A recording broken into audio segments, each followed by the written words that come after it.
Okay, so today's tips, I'm going to talk about how you hinge your wrists and how they work in the right direction during that all-important backswing, and then how we kind of hold in those wrists until the right point in the downswing to release them to allow the club head to strike the golf ball, sending the ball towards your target.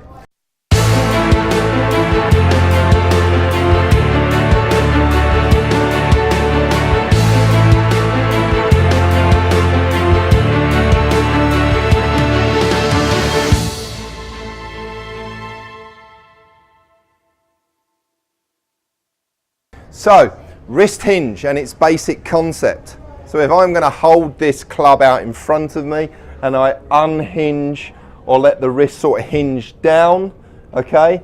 So the hinge of the wrist is going to be on an angle, okay? So as my wrist bone in my lead hand, my top hand works up towards the inside of my left arm, that's going to set that golf shaft up towards my right shoulder, okay?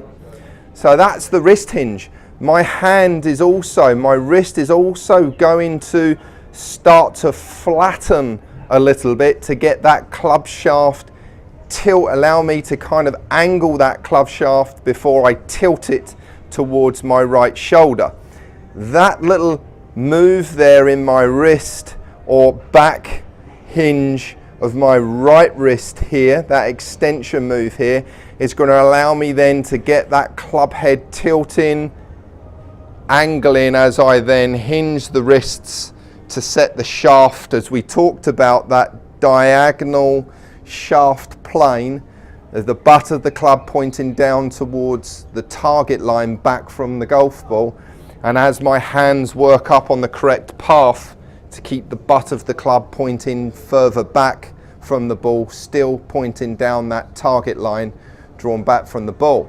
So as I demonstrate this here, you're going to see how my wrists are fairly neutral as I sweep the club away to reach the first position in the swing that we talked about, and then the wrists set, the shaft on plane that we talked about there, okay? Getting the club head circling the body on the correct angle, okay? And if we set those wrists on plane, it's going to allow us to then move the hands up the body on the correct line as well. So if I demonstrate from this view here, again, you can see my hands, my wrists are fairly passive. You don't see my hands doing this excessively at the start of the backswing and starting to hinge sideways, or as I flex that top hand and extend backward, bend that right hand,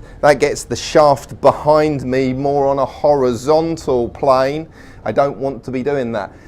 I don't want to be doing that before that first position and when the club shaft should be parallel with my target line, okay? So, wrist fairly neutral as I move it through into that first position, and then setting the wrists at the correct angle to set the club shaft on plane. So that's wrist hinge made simple. Hope you enjoyed the video. Happy golfing.